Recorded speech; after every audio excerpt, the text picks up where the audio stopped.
Muy buenas noches nuevamente. Bienvenidos. Muchísimas gracias por acompañarnos.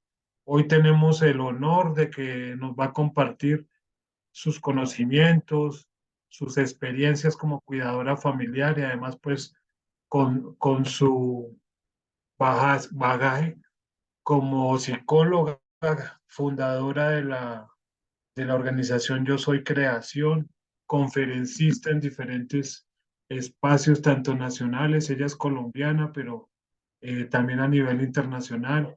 Y aquí con la red latinoamericana ya hace bastantes años que trabajamos, hace parte de la familia. Ingrid, muy buenas noches, ¿cómo estás?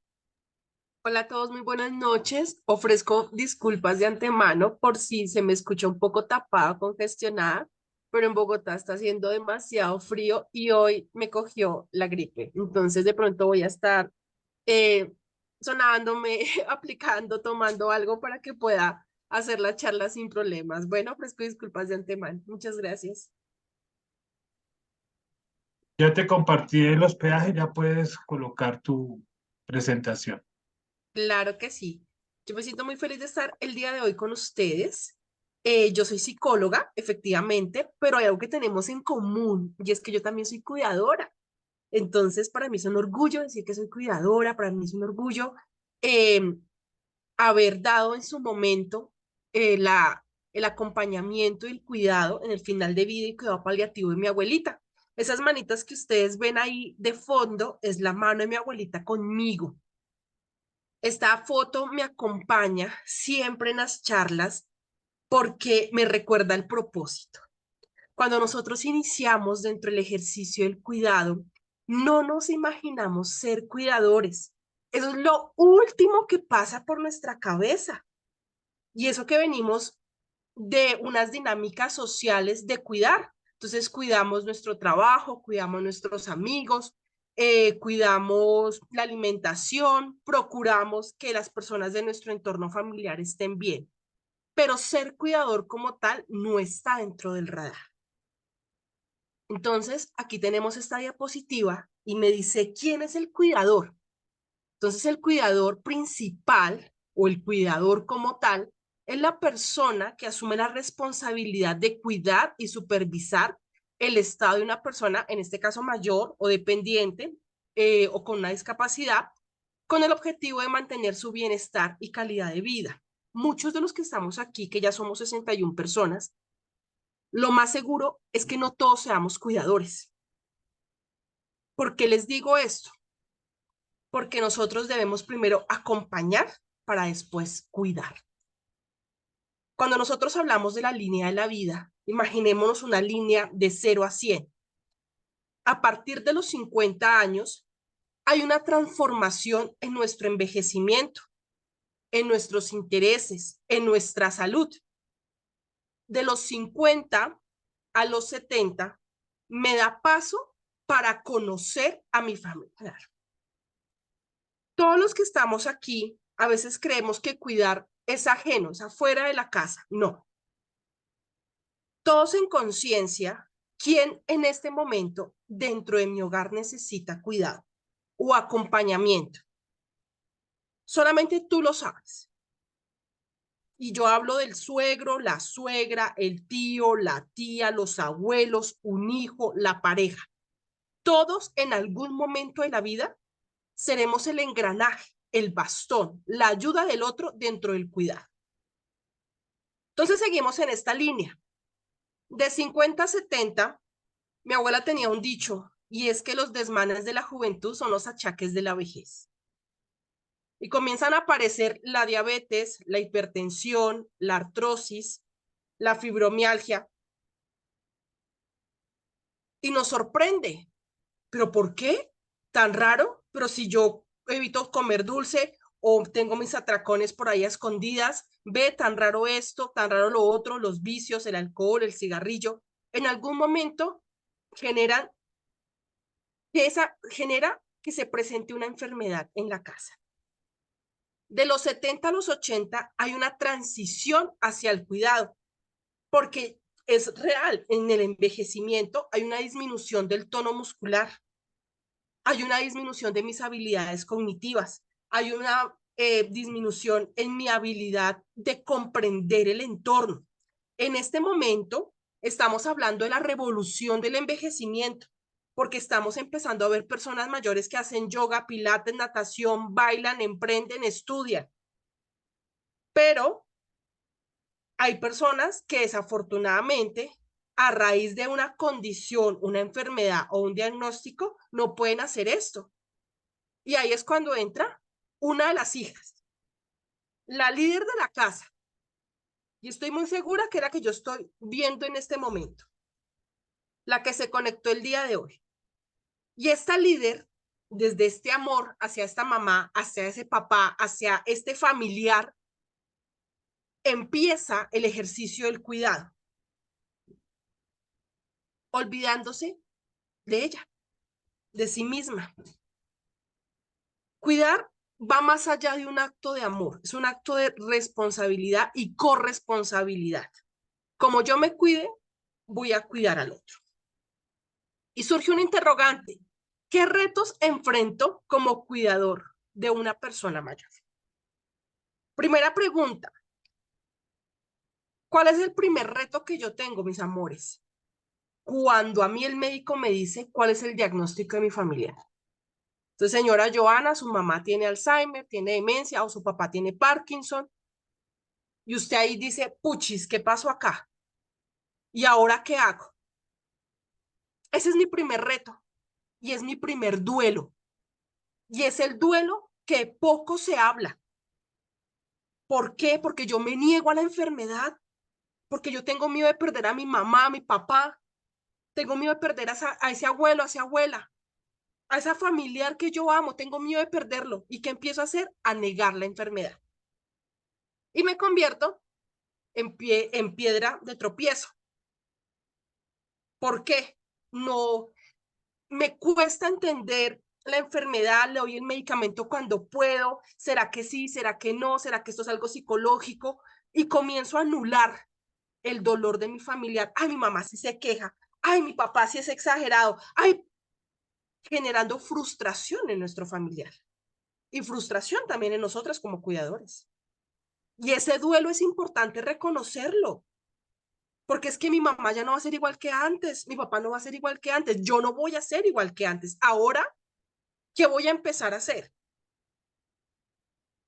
Cuando yo asumo y ya entiendo que mi familiar tiene un diagnóstico, una condición, una enfermedad, comienzo a buscar información sobre la enfermedad y me doy cuenta en qué medida va a afectar no solamente a mi familiar, sino también mi vida misma. Ser cuidador es una carrera de personas mayores, más o menos de 6 a 12 años. ¿A qué vas a dedicar tu vida durante los próximos 6 a 12 años? Eso es clarísimo. Entonces yo empiezo a buscar información, pero antes de buscar la información, ¿qué pasa conmigo? Que empiezo a asumir desde las creencias limitantes de la enfermedad. No, es que eso Alzheimer es terrible. Y esas crisis, no, ¿cómo así? No, esa diabetes, ya no pueden comer nada, no, tal cosa. Y empezamos es a tratar a nuestro familiar desde ese limitante y no desde la verdad de la situación. Todas las vejeces son diferentes, todas las diabetes, todas las personas que tienen Alzheimer, todas las personas que tienen demencia, todas son diferentes, no a todos les da igual. Pero desafortunadamente lo que vemos en televisión, lo que escuchamos en radio, lo que vemos socialmente, empezamos a crear limitaciones. Y una de ellas, ¿cuál es? Creernos el papá y la mamá de nuestros padres. Ese es el primer error que cometemos también. ¿Por qué? Porque dentro del sistema, mamá, papá ocupan un lugar dentro del árbol. Yo, hija, tú, hombre, mujer, eres hijo. Si yo me subo al rol de mamá y papá, esto es una situación antinatura y comienzo a asumir un rol que no me corresponde, un rol de mando, de abuso. Por esa razón es que muchas veces nuestros padres dicen que los regañamos demasiado. Por esa razón es que somos tan intensos, tan controladores, porque tenemos miedo.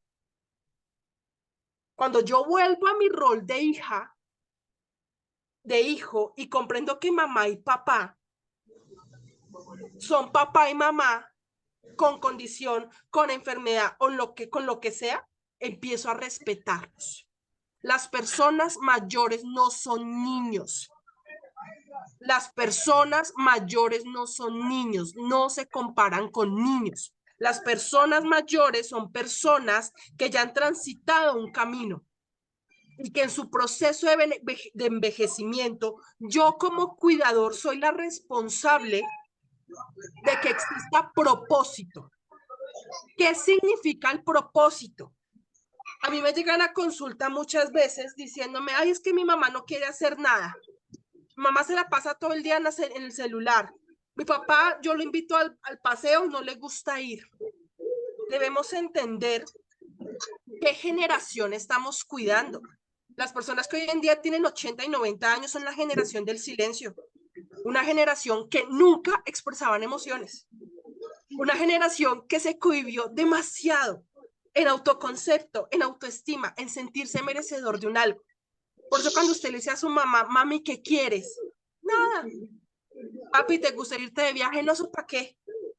Porque ese parte del merecimiento. Necesitamos entender y comprender en qué etapa del camino nos encontramos con nuestro familiar. Porque si yo empiezo a cuidar antes de tiempo, en resolverle todo a mi familiar, en que yo soy la que saco las citas médicas, en que mi mamá no la dejo coger un transporte, en que mi mamá no la dejo cocinar, en que a mi papá no lo dejo participar, en que yo soy la que hago todo en la casa, vivo con mi esposo y con mis hijos y ninguno me ayuda a nada, pues estoy empezando a generar dependencias antes de tiempo. Entonces, dibújate en ese cuaderno que tienes ahí, ¿cuántas personas viven contigo en la actualidad en tu casa? Yo les cuento algo. Yo soy hija única. Mi mamá es hija única. Y aún así hay red de apoyo. Y en ese cuaderno coloque usted con quién vive. Pero ¿quién es la que lava todo el día?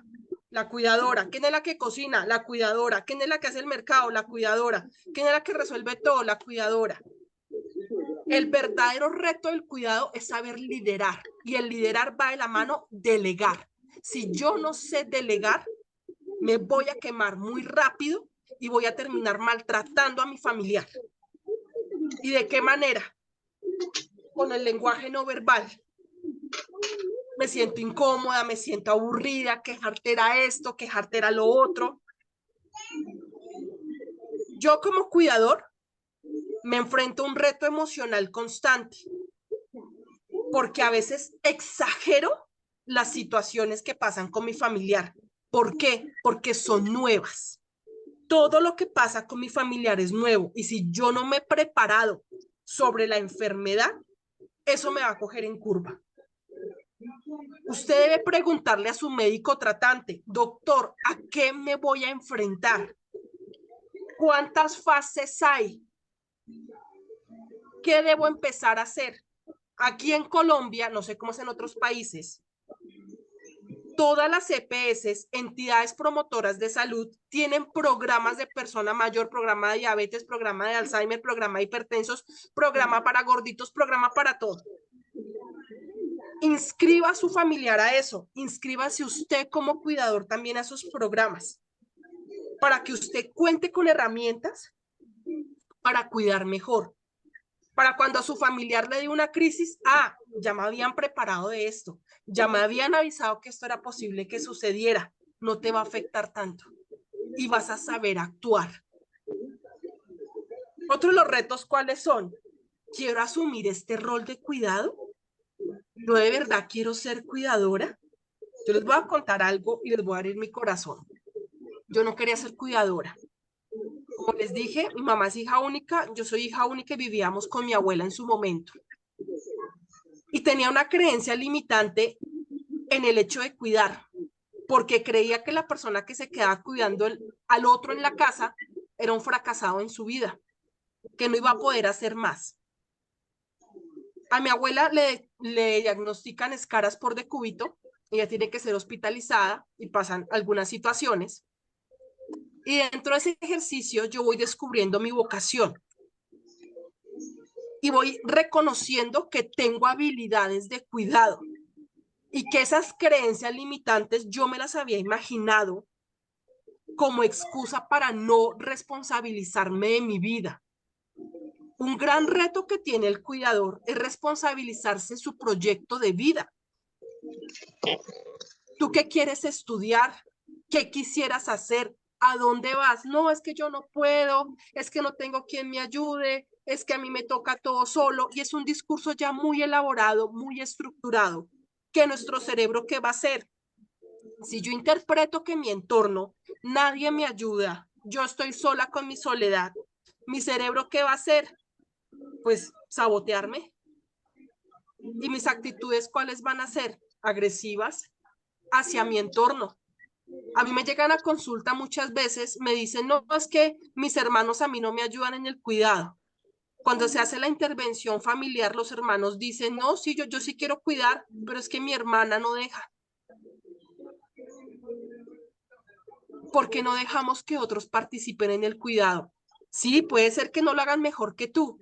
Y les voy a dar un ejemplo. A mí me gusta mucho que el cuidador primario tenga un cuidador de relevo. ¿Por qué? Porque yo te cuento que nosotros no somos cuerpos gloriosos. ¿Cuándo fue la última vez que fuiste al odontólogo? ¿Cuándo te cambiaste las gafas? ¿Cuándo fue tu última citología, tu última mamografía? Hombres, ¿ya fueron a la revisión de la próstata? ¿Cómo vas a hipertensión? ¿Cómo vas a diabetes? ¿Cómo vas a esos kilitos arribeños? Ya hablo a ti que eres cuidador. Entonces yo tengo que ir a mis citas médicas. Entonces yo voy a mi cita médica y le digo a mi cuidador de relevo, bueno, yo me voy para la cita médica y yo estoy aquí a las 10 de la mañana. Yo me voy a mi cita médica angustiada, estresada, mortificada, porque ¿será que sí lo va a levantar? ¿Será que sí le va a dar desayuno? ¿Será que sí le da el medicamento? Y usted llega y le pregunta a su familiar de relevo, bueno, ¿cómo le fue? ¿Sí le dio desayuno? Sí. ¿Sí se levantó de la cama? Sí, sí, mi papá se levantó de la cama. ¿Y le cambió el pañal? ¿Cuál pañal? Yo nunca me dijo que tocaba cambiarle un pañal. Ay, sí, ven. Ahí tengo la excusa para no volver a salir a mis citas médicas. Entrenar al cuidador de relevo se hace desde la compasión y es volver a entrenar de ceros. ¿Cómo se cambia el pañal del familiar sujeto del cuidado? ¿Cómo debo darle el café no tan frío, no tan caliente? ¿Cómo le gusta la comida? ¿Cómo debo darle el medicamento? Como cuidadores, un gran reto que hay es el tema de los medicamentos, porque no nos fijamos de la cascada de medicamentos que ellos llegan a tener. Y muchas veces esos 8, 10 medicamentos adicionales son responsabilidad de nosotros, porque nunca nos fijamos del efecto secundario del medicamento inicial. Ejemplo, mi mamá fue por diabetes, entonces le mandaron el medicamento A. Uy, mamá le dio diarrea. Doctor, mamá tiene diarrea, tome otro medicamento para la diarrea. No, doctor, mi mamá ahora tiene insomnio, tome otro medicamento para el insomnio. No, mi mamá tiene ahora fatiga, tome otro medicamento para la fatiga. Cuando todo fue originado por el primer medicamento dado. Yo como cuidador soy responsable de mi familiar y debo observar todo el tiempo qué le molesta, qué no le molesta. Las crisis siempre se dan a la misma hora. Las crisis pueden originarse por la luz, esta luz blanca que tenemos acá arriba. ¿Cómo yo puedo llegar a prever una crisis? ¿Cómo manejo yo la crisis? Desafortunadamente, hay medicamentos psiquiátricos que envían para que se le dé durante la crisis, pero es que el medicamento psiquiátrico es para que se lo des antes de la crisis, no durante la crisis, para prevención de la misma. Comprender mi rol dentro del sistema. Entonces, yo siendo hija, yo siendo esposa, siendo madre, padre o hermano o hijo, ¿qué otro rol quiero desempeñar dentro de mi sistema familiar? ¿Qué otro rol adicional estoy buscando? activar un micrófono, qué pena con ustedes.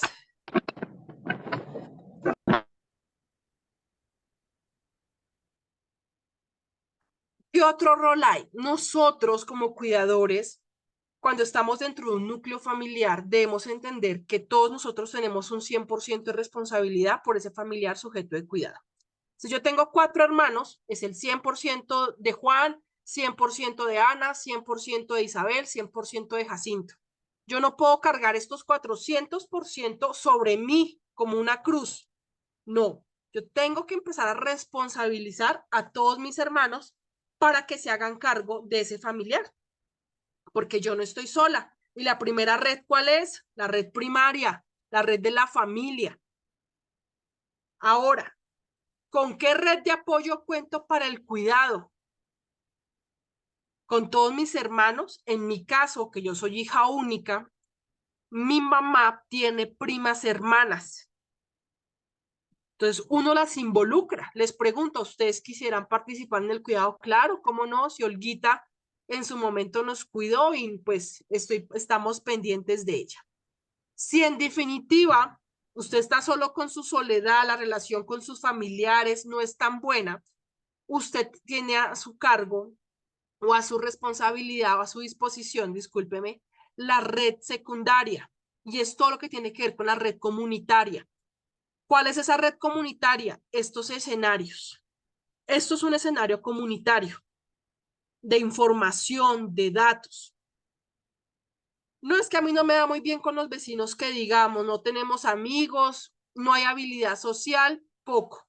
¿Cuál es la tercera red? El Estado, las EPS. ¿A través de quién? De las trabajadoras sociales. ¿Quién a usted le ayuda dentro del reto del cuidado cuando usted está presentando alguna dificultad con su familiar? La trabajadora social. Entonces usted se acerca a la trabajadora social y le cuenta la situación que usted esté pasando y ella le colabora a usted por parte de la EPS para que pueda llevar adelante algún proceso, algún trámite, algo pendiente que tenga de su familia. Dentro de la red comunitaria, en este momento en Bogotá estoy hablando, existen las manzanas del cuidado. En estas manzanas del cuidado usted puede participar, puede llevar a su familiar para que haga una actividad adicional, mientras que usted también está recibiendo clases o está haciendo una actividad de esparcimiento. ¿Qué más están? Revisen en sus países qué beneficios existen para el cuidador, qué beneficios existen para la persona sujeto de cuidado, para que usted lo pueda inscribir y obviamente pueda recibir eso que por derecho le pertenece.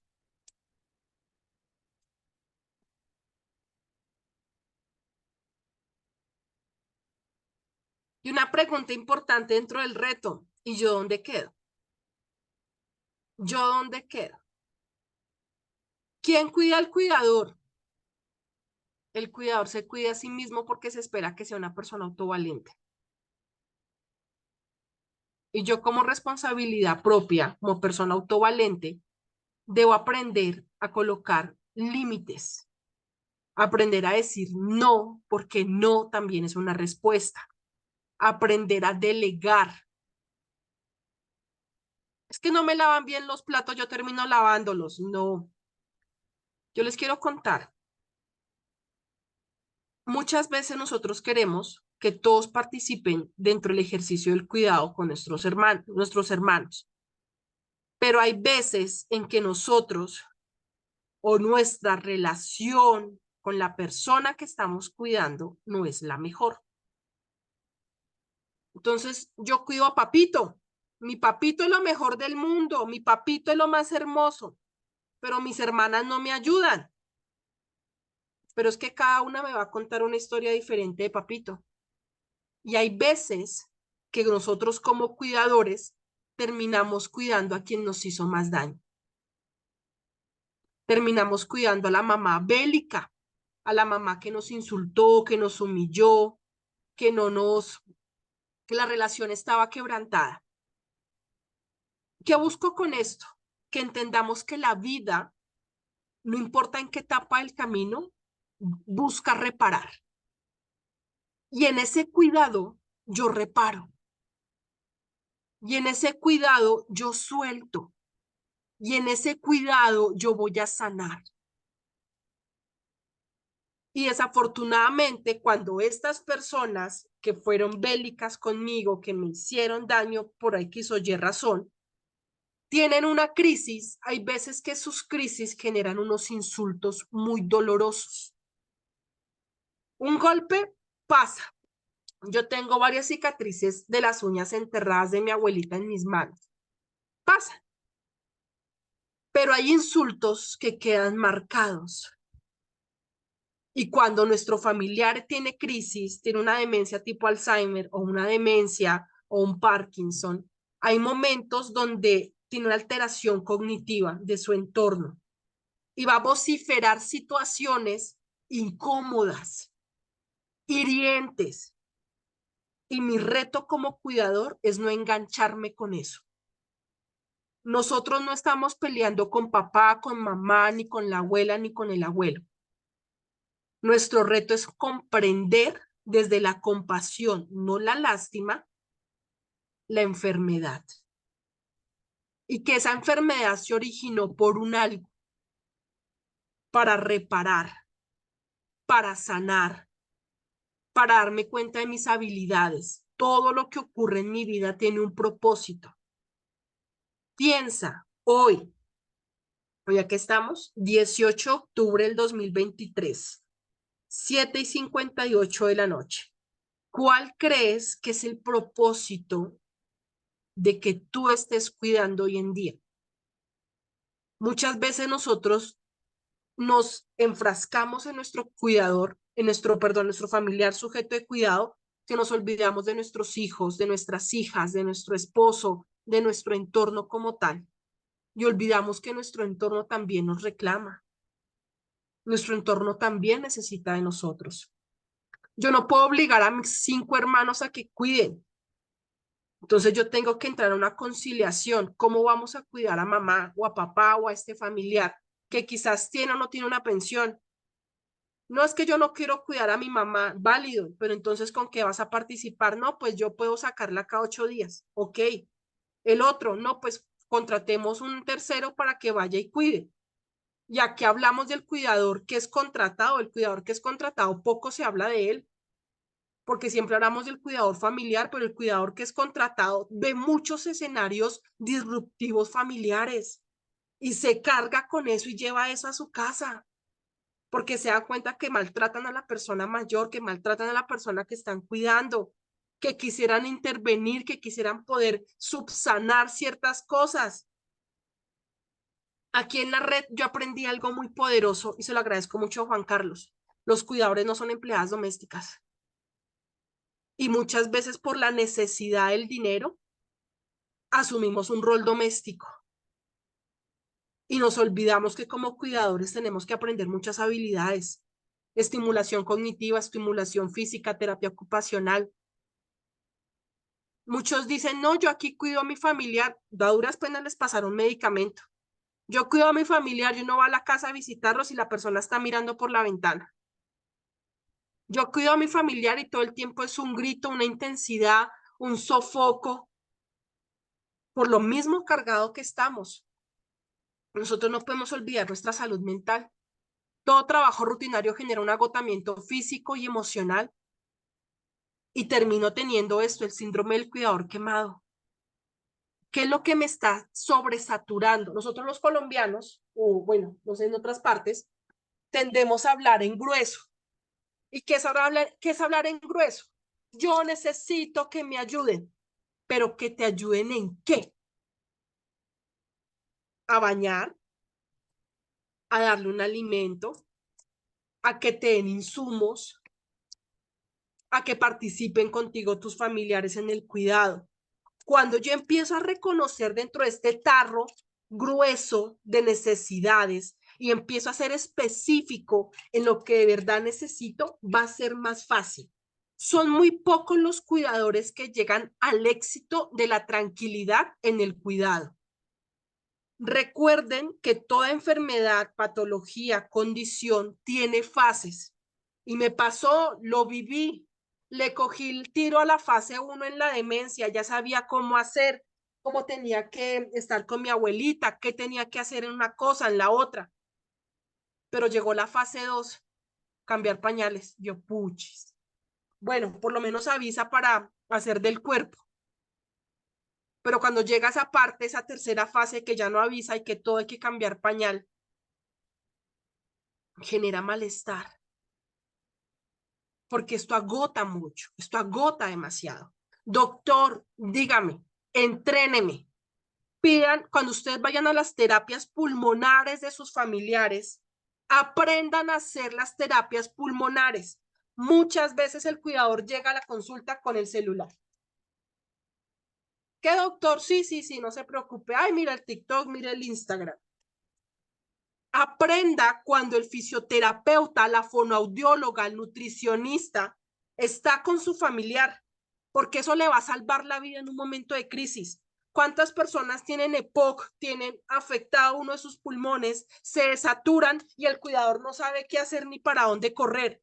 Cuando puede tener contingencias de corregir postura, hacer ejercicios respiratorios, tomar saturación, si tiene el oxígeno, colocar cánula, pero no lo hace y comienza a normalizar cosas. Eso es normal que se desature a 70. No, no es normal. Es normal que mi papá sea grosero. No, eso no es normal. ¿Cuántas de aquí son abanderadas? Y les pregunto con toda la honestidad, son de mal genio. Y muchas dirán, ay, si yo soy de mal genio, nada me gusta. No es normal. Porque a mí todo no me puede estar sacando de mis casillas. Porque todo tiene que estarme molestando. Es mi forma de expresar que pueda que yo esté pasando por una tristeza, que pueda que yo esté pasando por un momento vulnerable y la forma en que yo aprendí dentro de mi historia de aprendizaje fue enojarme por todo para demostrarle a mi familia de que me presten atención, porque cuando yo me enojo, ahí sí todos ayudan en la casa. ¿Por qué tengo que llegar al punto del enojo para que de verdad me colaboren? Como cuidadoras, el verdadero reto es este, saber delegar, saber hablar, comunicarnos. Yo he visto personas dentro de la consulta que han perdido ayuda porque no saben comunicar sus necesidades. Hay personas que la EPS, la parte gubernamental les entrega un auxiliar de enfermería para que los apoye con su familiar. El auxiliar hace el reporte, el cuidador no deja que se le dé el medicamento. Ya con esos reportes, el familiar no deja que la persona sea bañada. El cuidador no deja tal cosa. Porque tenemos miedo de soltar y de entregar. Tenemos miedo de que alguien lo pueda hacer mejor. No, tranquilos, tranquilos. Todos tenemos diferentes habilidades. Permitamos que ese esposo, que ese hijo, ojo con los hijos, los niños menores de 16 años, acompañan, no cuidan. ¿Listo? Acompañan. Entonces, acompañamos en tareas cognitivas. ¿Qué es una tarea cognitiva? O sea, coger Google y va a colocar ejercicios cognitivos para persona mayor. No tengo cómo imprimir. Coja y replique y dibuje. Siéntense al frente del computador, tenga colores y empiecen a hacer las tareas. Acompaña a tomar unas onces. Entonces, que la fruta esté bien picada. Hay personas mayores que el bagazo de la fruta les hace daño, que la cáscara les hace daño. Entonces, entre más pelada la fruta esté, mucho mejor. Y el niño puede acompañar en esa asistencia de poder pasar. Las personas mayores llega un punto en que el plato, el pocillo es pesado. Vamos a pasar al de plástico, pero no infantilizarlo con el tetero, porque yo he visto personas que terminan dándole tetero a la mamá. No, hay frascos de, de este material plástico que si se cae no se rompió, no hace un ruido tan estruendoso. ¿Qué me puede a mí alterar como cuidador? ¿Qué me puede a mí romper la paz? ¿Qué me está afectando en este momento que me está costando trabajo digerir, entender? sí cuento con esa red de apoyo real para poder desahogarme. Hay veces que nosotros como cuidadores quemamos todos los cartuchos. Entonces yo te voy a decir a ti, no habla con tu familiar, haz esto, haz lo otro. No, yo ya hice eso, doctora, eso no sirvió para nada. ¿Y qué tal si hacemos esto otro? No, yo también ya lo hice y no sirvió. Y esto otro, no, también. Cuando a ti se te brindan opciones y todo es un problema, el problema está en ti. ¿Qué pasó para que tú te quemaras? ¿Qué pasó para que tú perdieras la fe? ¿Qué pasó para que tú lo siguieras intentando? ¿Qué está generando esa tristeza permanente? Recuerden que un trastorno, la depresión y la ansiedad son trastornos. ¿Quién determina si usted está depresivo, si está ansioso? Un psicólogo. Entonces no se me autocoloquen etiquetas. Aprendan a identificar si es tristeza lo que están sintiendo, si es frustración, si se sienten abrumados por la cantidad de trabajo, si se sienten abrumadas porque no se sienten apoyados o apoyadas en casa. Vamos a hacer un ejercicio y quiero invitarlas a todos y a todas a que me escriban acá en el chat 2 cosas por las cuales ustedes sienten agradecimiento. Agradecimiento dentro del proceso de cuidado con su familia.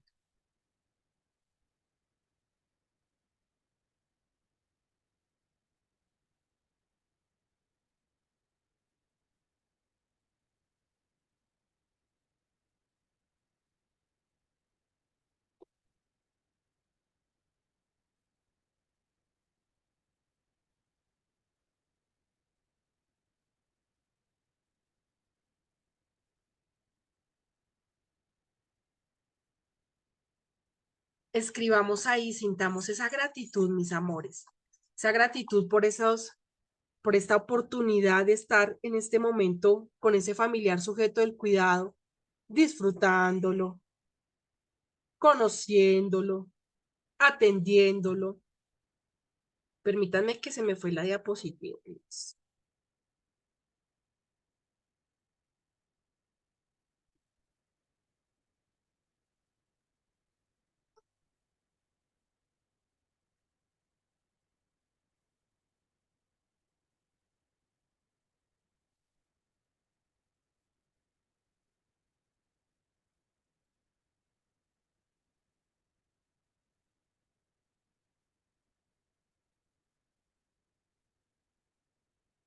Entonces aquí voy a leerles algunos. Agradecer porque me preparó y agradecimiento de tenerla viva. Genial. Por aprender a entender cuándo necesita algo, por permitirme que la acompañe cuando no soportaba a nadie más.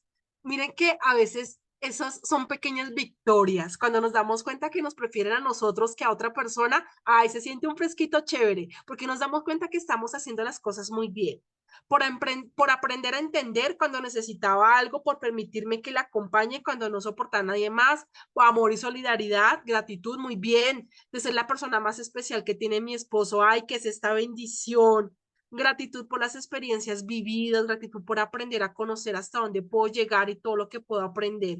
Cuando veo que sus ojos se iluminan y una gran sonrisa, ay, wow, wow, qué lindo el que pueda servir y ayudar, el conocer las personas que cuidamos nos ayuda a conocernos como personas. Es muy cierto. Agradezco poder cuidar de mi padre y aprender a tener más paciencia. Estoy ayudando a mi ser querido y estoy aprendiendo a ser mejor ser humano. ¡Wow! ¡Qué lindo! Agradezco porque el cuidar me hace más humanista. Aprendí a cuidar bien, dar ese amor que mi mamá necesitaba. Agradezco por la vida de mis padres. Agradezco poder estar hoy con ellos acompañándolos. La enfermedad de mi mamá y cuidarla nos enseñó a acercarnos. ¡Wow! ¡Qué chévere! Gratitud porque me da satisfacción. Qué lindo que reconozcamos todos estos valores, todas estas virtudes, todo este espacio de agradecimiento en el cuidado. Mi abuelita ya al final no podía hablar, entonces digamos que uno con la mirada ya podría interpretar o leer cómo se sentía. En este momento yo estoy de vuelta al ruedo porque mi mamá tiene 72 años, no es persona dependiente, pero sí tiene un diagnóstico de diabetes. y esto pues obviamente me sorprendió mucho porque no tenía conocimiento sobre la diabetes, ningún familiar mío había tenido diabetes. Entonces, de vuelta al ruedo, me enseña que nos debemos estar preparando constantemente, que esto es una escuela donde yo soy rehabladora, a mí me gusta pararme cuando saliendo la fila, entonces yo me pongo a hablar con el vecino de al frente, con el de atrás, y contar historias y contarnos cómo vamos, porque detrás de eso que yo hablo, me pueden dar solución a mis problemas y yo puedo dar solución a lo que la persona puede estar viviendo con su familiar. Olga Arias, muy buenas noches. Tienes tu manita levantada. Cuéntame, ¿qué quieres preguntar?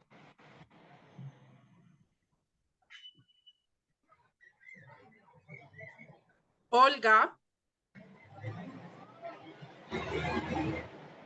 Olga Arias. Mientras Olga busca ahí cómo encender su micrófono, María Leticia Chavarría, muy buenas noches, bienvenida. Cuéntame, ¿qué quieres participar?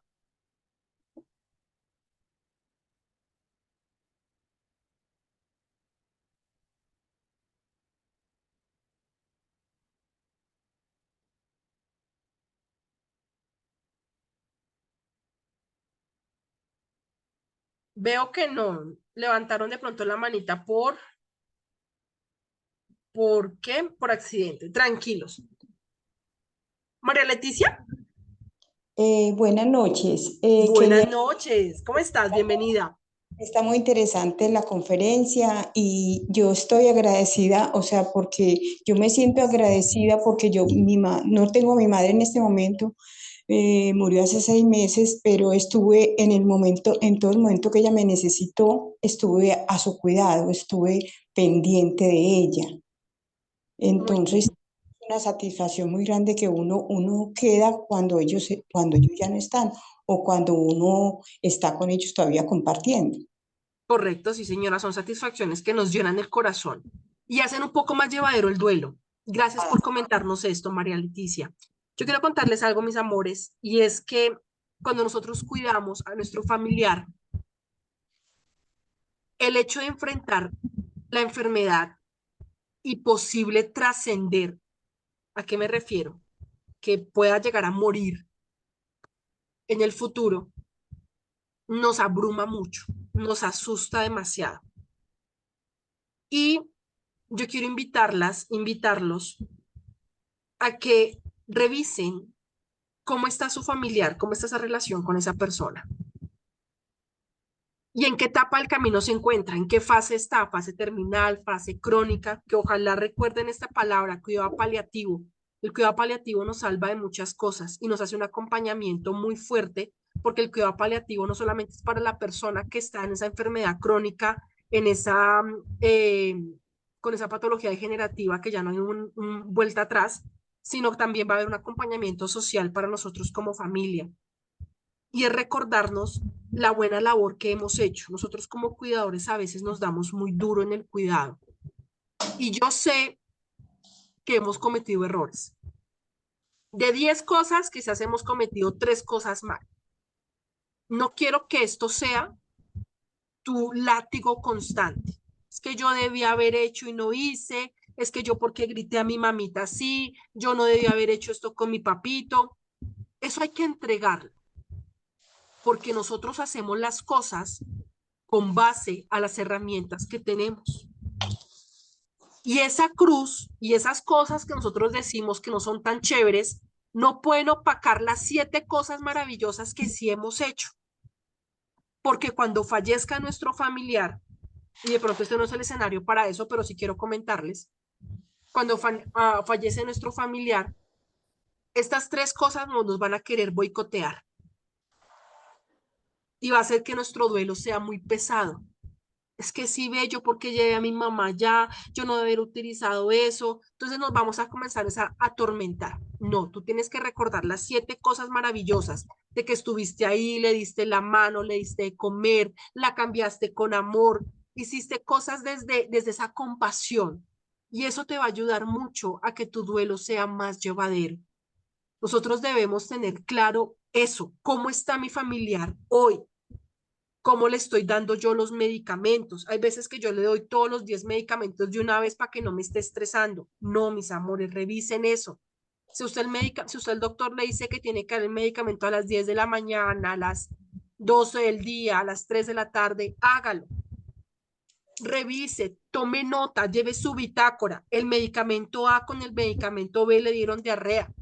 El medicamento B con el medicamento C la deja muy somnolienta. Ay, yo no tengo esa terminología médica, la deja dormida, la deja como atontada. Veo que mi mamá se la pasa suelta todo el día o está muy agresiva. Anote eso y llévelo al médico. Doctor, mire, yo evidencio esto. Hay cosas que nosotros dentro del reto del cuidado tenemos como cuidadores y aprovechar que la red está lanzando todo este tema de cursos sobre la farmacología. Y es que nosotros estamos cayendo en un error, y es que nos estamos tomando el medicamento psiquiátrico de nuestros familiares. Como psicóloga, si algo en tu vida no está bien, no estás durmiendo correctamente, te sientes muy cansada, muy agotada, las cosas no están saliendo como esperas, el tomarte la mitriptilina, la ketamina, ese medicamento psiquiátrico que le sirve a tu familiar y tú te lo empiezas a tomar, va a desencadenar en ti muchas cosas. Haz un alto en el camino. Y esto no solamente va con el medicamento psiquiátrico, esto también va de la mano con tomarte la acetaminofén, que no es recetado. Con el naproxeno, para el dolor es que me duele por aquí la cadera, es que me duele por aquí la rodilla. Dejen de normalizar esos dolores. Cuidémonos en nuestra alimentación. Cuando uno pesa, cuando uno está en una obesidad tipo 1, tipo 2, es muy difícil funcionar. Nos cansamos más, nos fatigamos más. Como cuidadores tendemos a esos extremos, o a ser muy obesos o definitivamente a tener una mala ingesta alimenticia. Prioricen su desayuno, prioricen su almuerzo y prioricen su cena, porque todo el día me están comiendo café con pan, todo el día me están comiendo cositas y eso hace que se suba mi glucosa, que yo termine con una prediabetes, que termine con una gastritis, con un colon irritable, todo porque estoy estresado, porque no sé cómo organizarme, porque no sé cómo delegar. Estamos a tiempo de levantar la mano para buscar ayuda profesional. No tengo el recurso para pagar un psicólogo, porque esa es una excusa muy común. Entonces usted va a descargar una aplicación que se llama Spotify. Spotify, una que es verde. Y ahí aparecen diferentes podcasts. Entonces un podcast va a escucharlo mientras está lavando la loza. No es que yo no puedo bajar esa aplicación. Entonces en YouTube, ¿cómo fortalecer la autoestima? ¿Cómo fortalecer mi inteligencia emocional? ¿Qué ejercicios de regulación emocional puedo llegar a hacer? Mientras usted está lavando la loza, mientras está haciendo oficio, usted va escuchando eso de fondo y le va a ayudar mucho en su plasticidad neural, le va a ayudar mucho en su desenvolvimiento diario, en su tarea diaria. Ponga a su familiar sujeto de cuidado también a escuchar eso y se va a dar cuenta cómo cambia la dinámica dentro de la casa. ¿Listo? Mi Juan, no siendo más, las personas que me quieran seguir en Instagram, yo soy Creación, este es mi número de teléfono, en lo que les pueda colaborar con todo el amor del mundo. Marta, cuéntame, tienes la manita levantada.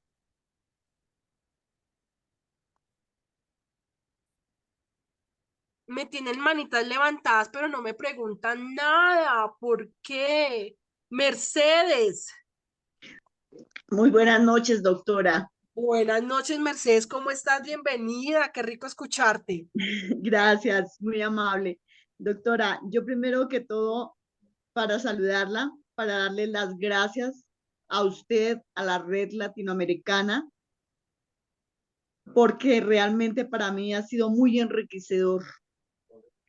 Yo tengo muchísimos problemas en estos momentos, que es la separación de mi hogar. Me tienen con medicamentos, pero le doy gracias a Dios, a ustedes, porque eso me ayuda a fortalecerme más. En otra época creo que yo me había muerto del dolor, de la tristeza de separarme de 37 años de matrimonio.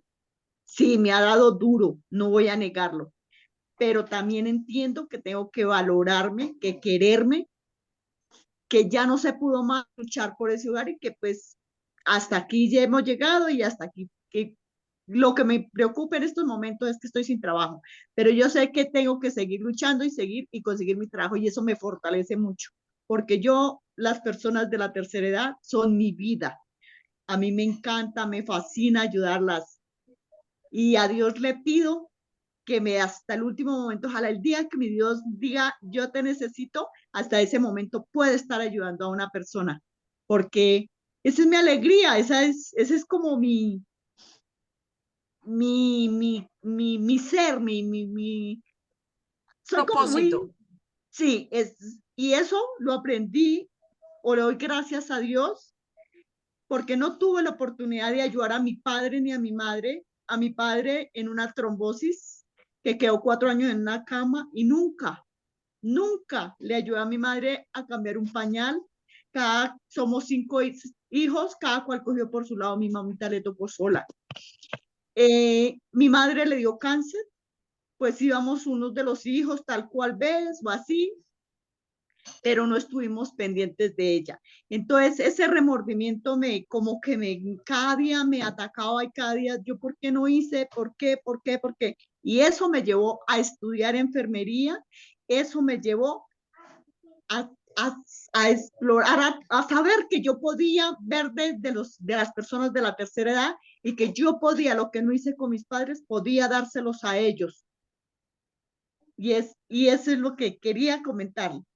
Mercedes, muchas gracias. Lamento Hola, la doctora. situación, no es fácil una separación, pero detrás de todo existe un propósito y está la resiliencia con la cual estás afrontando este momento. Te abrazo a la distancia y deseando que todo salga para tu más alto bien. Bueno, Gracias, doctora, muy amable, mi Dios me la con todo bendiga. gusto. Amén. Marta Doctora, Rojas, ahora ¿me sí, escucha? ¿cómo estás, Martica? Muy bien, gracias. ¿Cómo está, doctora? ¿Me escucha? Claro que sí te escucho. Cuéntamelo todo. Gracias.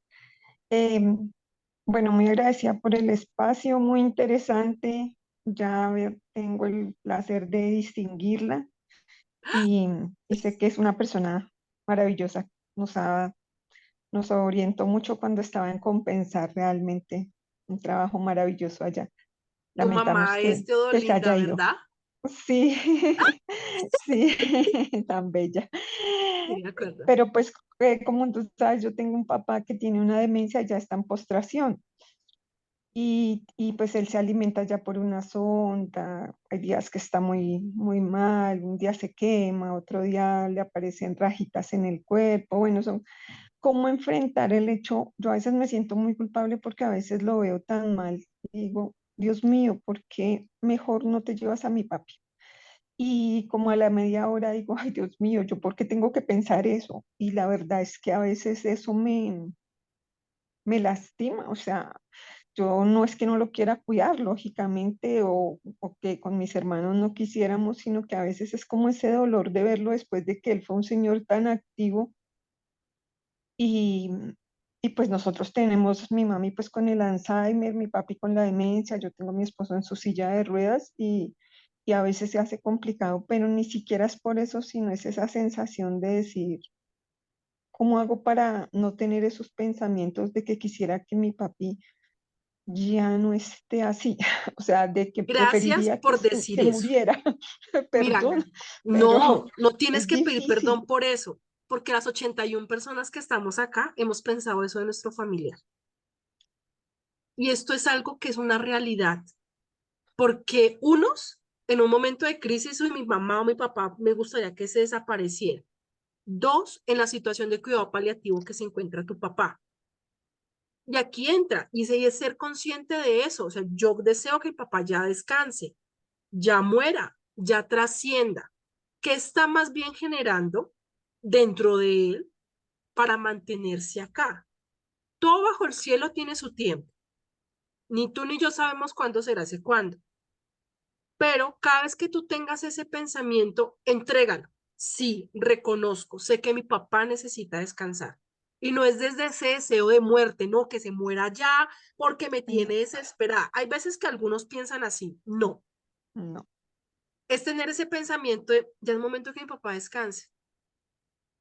Y lo suelto y lo entrego a la vida. Gracias, papá, por todo lo que tú me diste. Y hoy te voy soltando poco a poco, hoy te voy soltando. Cuando yo no suelto y ese pensamiento se me carcome, cada vez que él intente irse, yo voy a evitarlo. Voy a generar reanimación, voy a generar un montón de cosas. Entonces es muy importante hablar en familia y tener claro de un disentimiento en reanimación. Eso ya nosotros, cuando él estaba hospitalizado, siempre hemos firmado porque papá siempre en vida dijo que él no quería nada de eso. O sea, cuando es en vida activa, Sí, digamos, porque pues sí te sigue vivo, entiendo. pero en su momento cuando lo hablábamos, nosotros siempre fuimos como abiertos a preguntarles y todo lo hemos expresado realmente. Y tanto eso como en qué forma, si quieren que los cremen, si quieren que lo entierren, si siempre como que eso lo hemos tenido Lo han como tenido claro entre presente. nosotros. Sí, Entonces aquí es empezarse a permitir ese pensamiento. Tengo un pensamiento de que mi papá ya debería descansar. Si es verdad, papá ya debería descansar. Y no es malo, es un pensamiento. Los pensamientos son iguales a las nubes en el cielo. Van pasando, van cruzando. Y no significa que seas una mala hija o que le estés deseando la muerte a tu papá o que hagas lo peor o lo posible porque ya se vaya. No, es un pensamiento real a la situación que está viviendo. Y cuando tú te empiezas a permitir sentir ese pensamiento, te va a ayudar mucho con el proceso de duelo para poderlo soltar y entregar. ¿Listo, Marta? gracias, doctora. Con todo gusto. Mi Juan, no Un te abrazo. escuchamos. No, un abracito grande, abrazos a Teo. Con Marta gusto, me da doctora. pie para recordarle lo que les digo todos los miércoles últimamente. Ahora que estamos en condición, la persona que cuidamos que está en condiciones, los familiares hagamos las voluntades anticipadas. Lo que dice Marta, que el papá no quería llegar a unas circunstancias, pero nunca quedó eso claro. Hagámoslo por nosotros y por la persona que cuidamos. Bueno, yo quiero agradecerle a la psicóloga Ingrid Johanna este espacio. La gente estuvo muy atenta a todo lo que nos compartiste. Sé que no va a ser la última vez que nos va a seguir acompañando. Mil y mil gracias a todos. Un abrazo cuidador. Ingrid, no sabes cómo te lo agradecemos. Y exacto. Y entonces ahí quedamos pendientes. Ya como siempre les digo, ya aquí ya estamos 8:30 de la noche, por allá compañeras de Argentina, que ya son allá las 10:30 de la noche. Entonces La ya es hora de tardecita. descansar, mañana tenemos que trabajar. Entonces, mil y mil gracias, un abrazo cuidador. Por ahí viene en las preguntas que si esto se grababa, si esto se graba, para que ustedes lo puedan ver más adelante. Mil y mil gracias a todos, un abrazo cuidador.